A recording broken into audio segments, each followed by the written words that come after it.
Hi, this is Masenya of Masenya Attorneys Incorporated, a law firm based in Centurion, Republic of South Africa. We boast 24 years of legal practice in the areas of commercial and tax laws. My professional team and I have over the years proved great success in assisting numerous clients with a myriad of commercial and tax matters involving millions of rands. We are skilled, experienced, qualified, and have the capacity to assist you. Email us at clients@cntlaw.co.za or call us 011-318-6592 or 084-383-7747. All consultations are strictly by appointment. Hello, everybody. Thank you so much for joining me right here on a Sunday evening. It's 10 minutes past 7 p.m. in Johannesburg, South Africa. I hope you're doing well and had a good Sunday. Let me know how your Sunday was, how the service was, and what actually the sermon was all about. We had a family day type Sunday service where we had one service and we got time. There was baptism, there was Holy Communion and all of that. So thank you so much, guys. Vusani all the way from Tohoyando in Venda, Limpopo province here in South Africa. Good to have you also, Bongani, as usual. And Lizzie, thank you for your faithfulness. Hi to you also and everyone who's watching. Please make sure you subscribe to the YouTube channel, Solomon's Temple.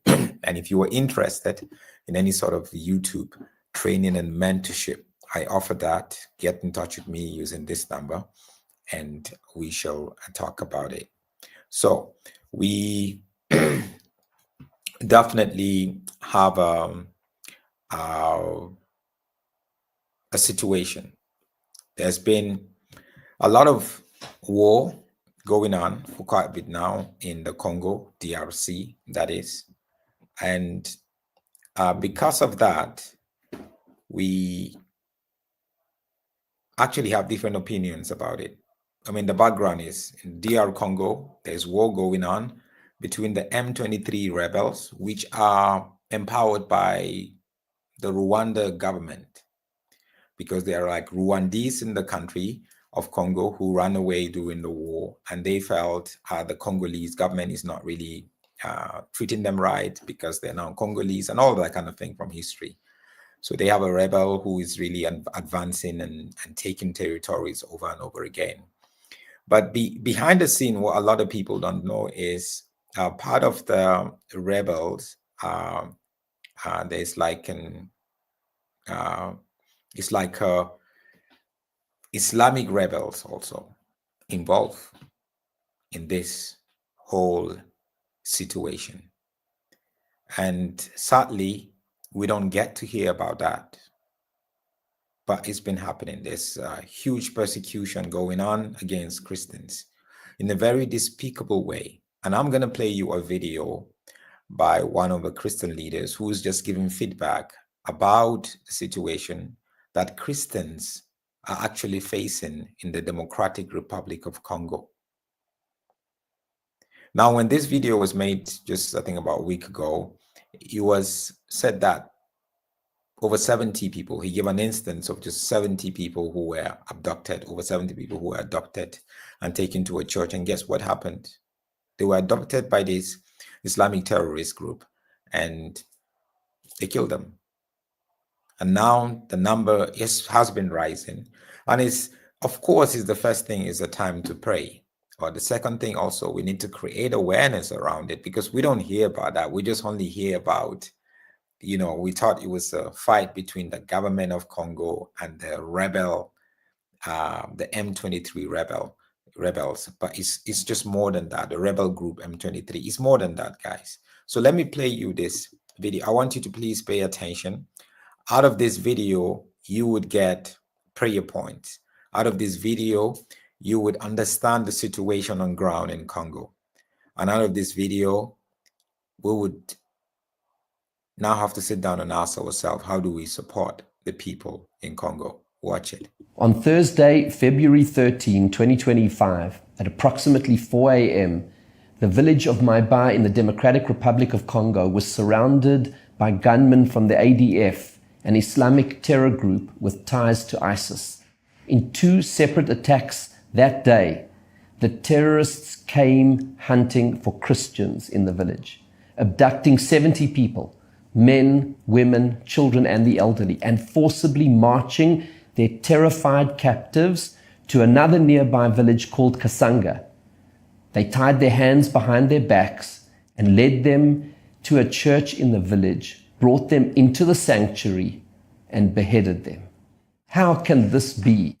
Beyond the sheer horror of this brutality, the desecration of a church, the monstrous cruelty, what is truly shocking is that no one in the world seems to care. Where is the outcry? Where are the headlines? Where's the media, the governments, the religious leaders? Where are the Christian leaders crying out for their flock? The terrorists didn't just murder their Christian victims. They took them to a church to behead them there, to send a very clear symbolic message that this was an act of religious war, jihad. This is not an isolated incident. There is a continent-wide religious war being waged against Christians in Africa. Each year, thousands of Christians are murdered, raped, kidnapped, and beheaded for their faith, burned inside their churches across the continent. The extent of the threat is massive. Security researchers have described the continent as an emerging global epicenter of terrorism. The European Union Institute for Security Studies has estimated that more than half of all conflict violence targeting civilians in Africa arises from Salafi jihadist terror groups. A report by the American Enterprise Institute finds Salafi jihadi groups linked to Al-Qaeda and the Islamic State are spreading and strengthening in Africa, and that these groups will grow more lethal over time as they develop military and non-military capabilities and gain access to resources and opportunities that will drive an increased transnational terror threat as they mature. According to the development organization Aid to the Church in Need, across Africa, from sub-Saharan Africa to East Africa, there are at least a couple dozen terrorist organizations that have as their ambition to install caliphates in their territories. According to the Hudson Institute, the common denominator to the attacks against Christians in Africa is radical Islamist ideology, which infects individual Muslims, local mosques and villages, and coalesces into terrorist organizations. And menacingly, small organizations eventually find their way into global Islamist networks. The scale of the threat can already be measured. The Global Terrorism Index gives a composite measure of terror activity in the country, weighted over 5 years and made up of incidents, fatalities, injuries, and property damage. It ranks countries ranging from Mali to Nigeria, Niger, Chad, the DRC, Kenya, and Mozambique as greater terrorism threats than the traditional staples of Yemen, Iraq, Iran, Egypt, and Pakistan. According to the Global Terrorism Index, in recent years, the majority of all terrorism deaths globally occurs in sub-Saharan Africa. What this means is that African Christians are experiencing the brutality of an October 7 all the time, and no one seems to care. I have not heard any global or African Christian leaders taking up this cause. Where is the South African Council of Churches, the World Council of Churches? Where are you? Don't you care? The South African government doesn't seem to care. The African Union doesn't care. The United Nations doesn't care. Just last week, I received an international delegation of senior religious leaders driving the agenda of faith communities for this year's G20 meeting in South Africa. I told the delegation that this issue of the jihadi war waged by Islamic terror groups across Africa must be top of the G20 agenda, especially since it is being hosted in Africa. They were uncomfortable with this, preferring to highlight what they called issues of social cohesion or religiously inspired violence. I said to them that unless we can call this threat by its name, a continent-wide jihad, Christians will continue to be persecuted and butchered. This denial and moral obfuscation must end. I'm a rabbi. Why am I the only one who is raising the plight of Christians in Africa? But I cannot watch the carnage and stand by and do nothing. I cannot do this alone. That is why I'm turning to you, to everyone who is listening to this. Now, go speak to your pastors, priests, and church leaders. This must be the subject of sermons this coming Sunday in every church across South Africa, across Africa, and across the world. Call, write, implore your leaders to act, to talk about this issue in church, to take it up with politicians. If you need more information, contact me and I will link you with experts and research in this field. If you're in the United States or the rest of the world, contact your senator, your congressman. If you're in South Africa, speak to members of parliament, write to the president. We must all act. We must raise our voices. We cannot sit by passively and allow this carnage to continue. The jihadi war against Christians in Africa must end by mobilizing support from church leaders and politicians across the world. We can stop it. In the book of Genesis, when God confronted Cain about the murder of Abel, Cain responded, "Am I my brother's keeper?"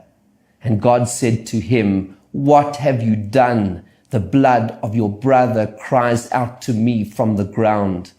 Right now, the blood of our brothers and sisters in Africa cries out from the ground. We cannot answer as Cain did. We cannot stand idly by. As the book of Leviticus commands, do not stand idly by the blood of your neighbor. We must act now to stop this brutality.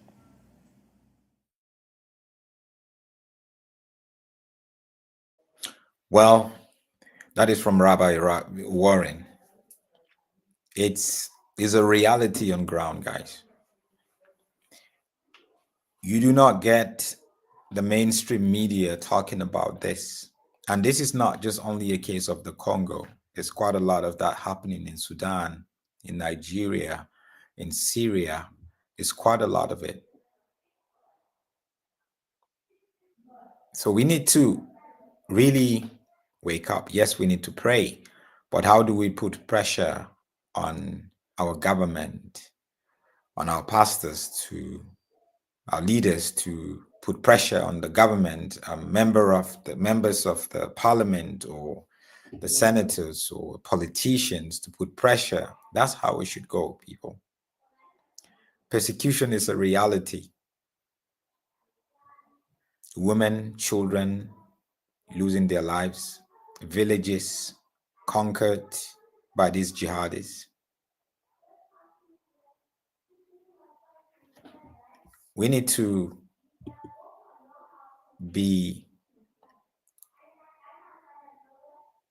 become very proactive. This is a call to each and every one of us. A call to you, a call to me. I'm just doing my bit. One of the bits that I can do is to put this out here. But what would you do? Yes, we must pray. First step, very important step. But then, how do we put pressure? How do we talk about this? How do we put pressure on the government, bring awareness around these issues?